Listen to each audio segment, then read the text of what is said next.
Right, good afternoon, everyone.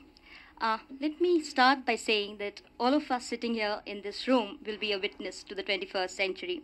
Witness to the great power debate and the rise of Asia debate. We will also be a witness to how the geopolitical order and the various alliances which are formed in the process play out. And some of us, in fact, could also be a witness to certain final outcomes.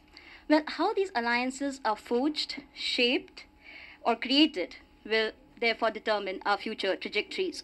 Whether they make this world a better place to live in or whether they bring it down further to pits, I think that time will only tell us. The critical question, therefore, I would say, in front of us today is how to balance the 21st century diplomacy.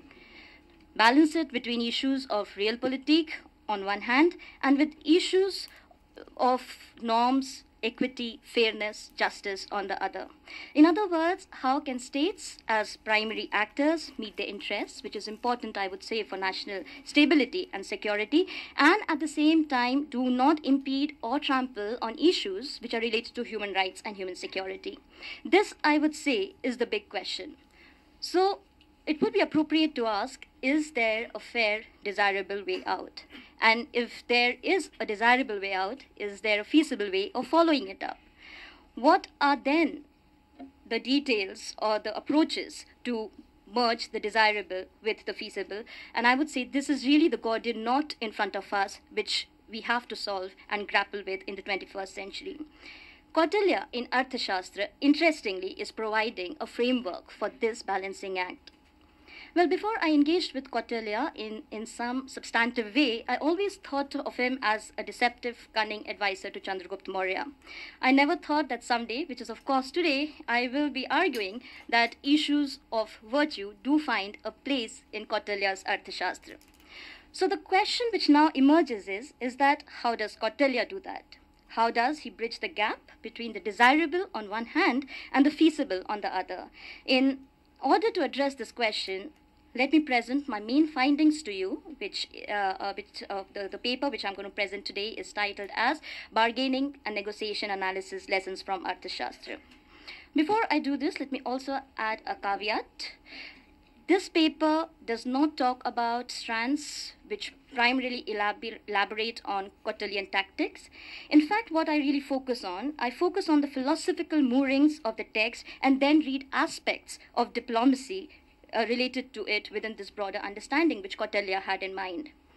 I have also situated bargaining and negotiation analysis as part of the broader discipline of diplomacy and have isolated two factors of alliance making and treaty making to illuminate elements which determine bargaining positions and define negotiation postures of state actors. Alliance building and treaty making are important, particularly because in the foreign policy chapter, Kautilya gives ample attention to it. So my presentation effectively is divided into three sections. In the first section, I pull out the primary premise on which Kautilya builds his argument, and I do this by engaging with the idea of Kautilyan state, which, as I would argue, is heavily built on this notion of political virtue. My second section is on alliance building and treaty making, which again I would say are two essential elements associated with Kautilyan diplomacy. And my third section would obviously be the conclusion, where I offer a final framework of analysis for reconstructing, reinterpreting the text, which I would say would be both relevant to policy and philosophy. Let me also mention that I have categorized the first and the two sections into two broad themes. I would like to term the first section as more desirable, substantive element of Kautilyan diplomacy and Kautilyan state and statecraft. I would like to term the second section, in which I focus primarily on diplomacy and statecraft, as the functional, procedural, or more practical element of Kautilyan thinking. And I do this for two reasons. My first reason is that the idea of state and statecraft in Kautilya's Arthashastra cannot be divorced from each other. Therefore, seeing the substantive and procedural together is important. And my second rationale for doing that is that, again, Kautilya's Arthashastra is a part of the broader framework of Niti Shastra and Dharma Shastra, which are two distinct but interrelated strands of Indian philosophy. Let me speak a bit on Shastras now. Now, Shastras basically can be defined as systematic study of political life. They were authoritative texts on general principles containing a detailed content of righteousness, righteous conduct. For instance, Niti Shastra was the science of government. Dharma Shastra was the science of righteous conduct. Arthashastra was a part of Niti Shastra, and Niti Shastra was a part and parcel of Dharma Shastra. So what you're really seeing here is a triangulated version. In fact, one can also say that Niti Shastra prevented people from forsaking the right conduct. Now, given this understanding, I guess the rationale for political virtue, for introducing this concept of political virtue as a more substantive element and elemental and desirable aspect of Kautilya's Arthashastra, therefore should not appear as an anomaly to you. And in order to prove my point further, I will lay out 6 primary reasons for that. Well, I place the concept of political virtue within the broad end-means debate, where certain means identify certain ends. Ends here broadly being associated with the enhancement of welfare of people, which appropriately has been captured by the term Yogshem by Kautilya. Second, the principle of Saptanga theory is actually embedded in the 7 constituent elements of the state, and when one reads and engages with these 7 constituent elements of the state, one arrives at the conclusion that dharma is really the central principle giving meaning to the rationale of order and also legitimizing the state to a certain degree. My third reason as to why I consider political virtue again important is that the Kautilyan understanding of diplomacy does not really start with an expansionist state. In fact, I would like to quote Kautilya himself here. He argues, and I quote, "Before the king actually sets out the expedition of conquest, he has to take steps to guard himself against the dangers which might weaken any constituents of his own states," that is the constituent element. The fourth, Kautilya again lays out the objective of the state very clearly. He says the objectives of the state are wealth, justice, and expansion, whereby wealth follows dharma, and stability and justice are prerequisites for the accumulation of wealth. The fifth reason as to why, again, I consider political virtue important is the notion of social order in ancient India, and it is particularly very insightful. For instance, the role of danda or punishment was to regulate dharma. So there is the sense of legitimate force being, legitimate coercion, legitimate force being here. And this was one issue which I actually picked up in the first paper which I presented at IDSA last winter in October. And lastly, I would say, this is the most important element why political virtue is important, is because Arthashastra specifies that whenever there is a conflict between dharma and niti, matter should be decided in accordance with dharma. This clearly establishes the point that the notion of political virtue was an important element and does not really contradict with the Kautilyan thinking of state and statecraft. I will end the section by pointing out that the notion of political virtue therefore can be defined as a shared norm of just behavior, which as a concept gives coherence and predictability to people's life, be it the king, minister, or the people. So the predictability and its relation to order are important here and for something which one has to take notice of. Now, let me just move on to my second section, which primarily talks about the procedural and the functional elements, the more practical elements of Kautilyan diplomacy. Now, I would say that this section is again very important because it offers certain procedural principles of statecraft.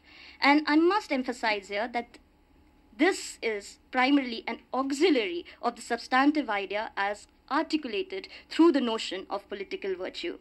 The fact that the ally is the 7th constituent element of the state, I would say, qualifies this point. Nevertheless, just to define the Rajamandala theory as an auxiliary, I would say would be a bit misleading, as it does give us certain distinct insights. So the 2 aspects which I'm going to focus on is alliance building and treaty making, which I would say are not very different. They in fact are related to each other. Treaty making is a more institutionalized version of alliance building. Now, Kautilya also writes, and this is again very important to note, that any purpose of the purpose of external engagement or statecraft is related to the progress of the state. So let me come to alliance building. Alliance building primarily is a two-stage process. You can have a vision component to it and you can have a mission component to it. The vision component actually responds to the conceptual plane and the mission component responds to the operational plane. So the first step of alliance building is that the aim needs to be determined. Once the aim has been determined, one needs to then define the methods, the sadgunya, which was talked about in the morning, which then determines the approach and the tactics. Approach and the tactics, in turn, are influenced by knowing who are the actors in your environment, knowing the intent, knowing the characteristics, and then defining them according to the typology of the set of allies and the set of enemies, which generally is referred to in the circle of states. Let me elaborate on this a bit more. Now, Kautilya says that the aim of the state could be twofold. And definitely the aim has to go back, it has to relate to the progress of the state, which again goes back to Saptanga theory, right? But the aim of the state is twofold. It's either to consolidate, either to maintain a status quo, perpetuate one's own power, or either to undertake enlargement or expansion.